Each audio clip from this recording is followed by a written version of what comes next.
Hello and welcome to the show. I am here on Forza 6 with another Autocross car build, and my vehicle today is something a little bit different. People wanted to see me try a few more sort of silly vehicles. I figured this would be interesting to have a go with. It's the Mercedes W154, I think I remember the numbers correctly. A very, very old race car. Never driven this on Forza 6 yet. Kind of curious to see how it will do. I imagine this is going to be quite difficult to go autocrossing with, but yeah, I have no idea what I have got myself in for with this one. It does start off in A class, so I am limited by how much I can do with the vehicle. I'm really hoping, thank God for that, I can put some modern race tyres on the vehicle and it'll still be in A class. That is good, so we will have that. We will go for... Well, I was hoping for big tyres. Jesus, they are tiny tyres from Stout. They're still not the not the massivest tyre widths, but never mind, it'll have to do. 235s on the back as well. Also, what on earth is going on with that? Some interesting camber angles we've got going on at the front there. Yeah, okay, sure. This might be an interesting handling car. Bloody hell, I've just seen the PI I did when I did all of that. That's put we're at the PI limit already. Basically, just tyres and brakes have got us to the A700. Sometimes you can get away with sneaking these bits on. You see, yeah, we can get that on there. Sure, we will save that £2 and a bit. We'll put a diff on as well. Can we I doubt we can get any of these engine parts. How much power can you get out of this? You can get some power out of it. But I mean, sort of statistic-wise, it's not really that bad. Let's just have a look, just in case. I didn't think that would work. You never know, just in case. Yeah, 483 horsepower is quite a lot of power for these autocross builds. 361 foot-pounds of torque. It's a little bit heavier than I was perhaps expecting a classic race car to be. 2,700 pounds. It's going to be how well can it deliver this power? How controllable is it going to be through these gates? That's the big question with the Mercedes. Yeah, I'm slightly terrified of this car, if I'm honest. But yeah, let's see how it handles. So it is here to the Hockenheim circuit, ready for my 3 attempts with the Mercedes. Now our current target time and leader is the Volkswagen Beetle with 2:05.6. That is a very, very quick time. And I am not really expecting the Mercedes to challenge the top of the table. I honestly don't know where the Mercedes, maybe sort of the Ford Deluxe in 15th with a 2:09.7. Perhaps that's a good time. I mean, that's probably the oldest, it is the oldest car on here. Perhaps the closest, but yeah, I don't really know what to expect from the Mercedes. I just really hope it's not a horribly difficult oversteery death machine.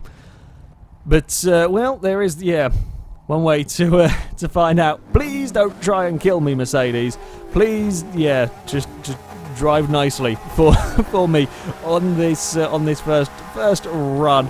Well, we got some wheel spin off the line, but that's changed direction very well. That's not quite what I was expecting from you, car. And then we get stopped, and then it's got traction and direction changing and decent speed. This is actually quite good.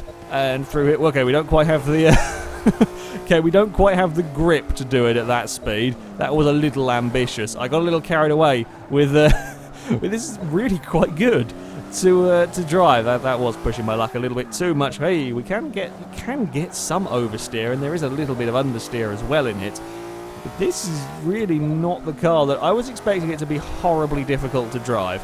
I was expecting it to be sliding around, be very, very uncooperative, but with almost, we can't quite be flat out through there, right? We don't quite have the turning grip with this car. The couple of fast gates have caused a little bit of problems. I've been thinking, we can get away with this, and you can't quite get away with it in the Mercedes. We will need little lifts through them, but this is remarkably controllable. I mean, if I put it down into first gear, we get out of here, no problem. We're going to get a bit of understeer going through there.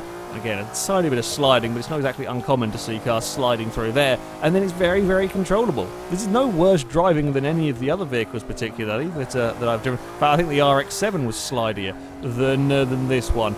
It will get a little bit looser than I would perhaps ideally like from a car, but considering what I was expecting from this, and considering how it drives, there's not going to be massive complaints from me. I tried.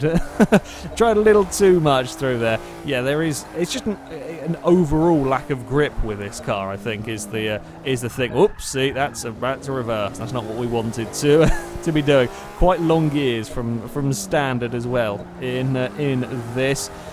Okay, so a couple of silly mistakes on this first run with the high-speed stuff mainly, but we are going to cross the line, considering a whole bunch of gates were missed. I think there's 4 gates, about 20 seconds worth of time penalties on that.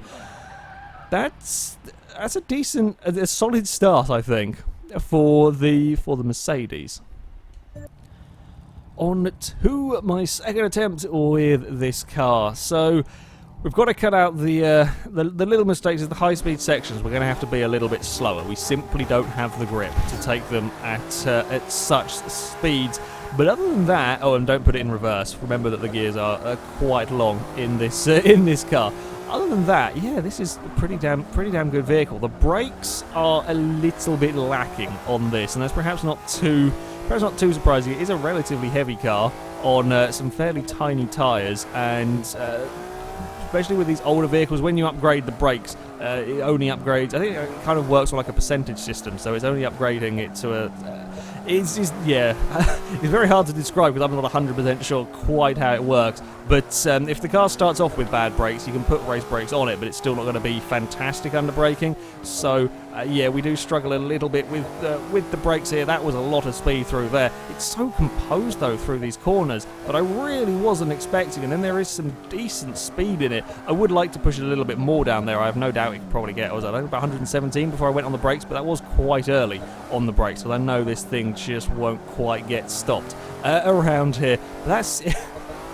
I really thought this was going to be a silly vehicle. I really thought this was going to be a ridiculous vehicle to go autocrossing with. Yeah, sure, I know I've got race tyres on it and stuff, but even with that, I was expecting this to be ludicrous, and it just isn't. This is far better than I was expecting. We are flat out down there. We've had sensible cars having issues going flat out through that part of the track, and in this, it's a little bit on edge, but it's nothing terrible. And again, we do have to have a little bit of lift, a little bit of a weight to get on the power before going up towards that tunnel there, just to make sure we've lined it up properly. And then we've got some big old understeer coming in through here. Oh, that was unfortunate touching of the gate there. I didn't think I'd touch that barrel, but there we go. Just clipped it. God damn it. Yeah, the hairpin, you got to be aware of the understeer in this. I did not expect understeer to be the abiding problem with this car. Oh, I've overshot that corner there quite badly as well. I thought there could be many things that would be issues with this car. Understeer was not at the top of my list. We're going to cross the line to 16. Well, with that, 5 seconds of that was a time penalty. Can we get it under the 2 minutes 10 on this final run? On to the final attempt for this Mercedes. I'm trying to think of where I can make up some time perhaps with this car. I'm not sure. I think it's going to be quite a lot like the Toyota, although to a greater extent that went out last time. Just overall lacks that grip, lacks that change of direction, and definitely lacks on the braking front. But I mean, the fact that I'm comparing this and driving this like any of the normal cars, sensible cars even, that have gone around here is a testament to, just how good this Mercedes actually is. I mean, that's 102, 103 miles an hour we're getting through. That's a very fast section. Yes, I know the Beetle did like 112, 114 through there. But the fact that this is going, that's a quick speed for most of the normal cars. The fact that this is as controllable as they are through there is a testament really to just how good this is. It's fantastically controllable around here. You've got to be aware of the understeer and the lack of braking, of course. Again, coming up here, it is a little lift, but still pretty quick through there, 116 miles an hour before jumping on the brakes. I really like this Mercedes. This was not the vehicle. It doesn't drive in the way that I was expecting it to this morning. Not at all what I was expecting to have to try and fight with around an autocross course.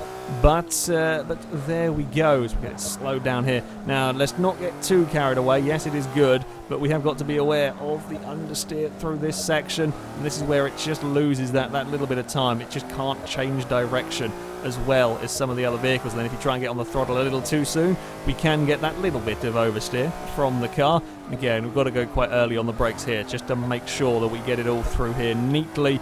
The back end is wanting to wiggle around, but we have got it sorted through there. Again, let's make sure we get it stopped nice and early for the hairpin. Let the understeer drag it wide for that gate, and just a little lift off the throttle. We'll sort it out for the final bit. And that understeer on the run up here is not particularly nice as we come towards now the final section for this. And this is again where we're not going to be too happy with getting the car through here, because it is some quite tight, some quite narrow gates down here. Come on, Mercedes, we can do it. Don't let me down now. Get on the throttle, run towards the line. It's not going to be enough. It's a 2:12.4 for the Mercedes. It just lacks grip.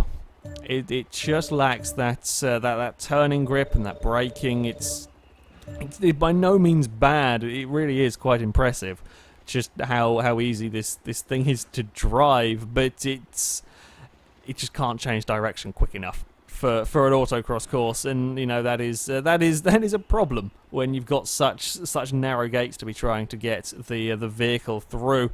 The 12.4, it will put it into 20th place. It is fairly well down the order. It's only 0.4 of a second, though, behind a Honda Civic Type R. It's quicker than the Wraith, the Fiat 8V, the Lotus Carlton, and so on. It's quicker than the city vehicles. I really thought we were going to have lots of trouble with this Mercedes, but we don't particularly. It's down on grip, but it's not horrendous to drive. It's not sliding about all over the place or just not stopping at all. I thought it was going to be a lot sillier than it actually is, but there we go. That is it for this video, though. Thank you very much for watching, and until next time, goodbye.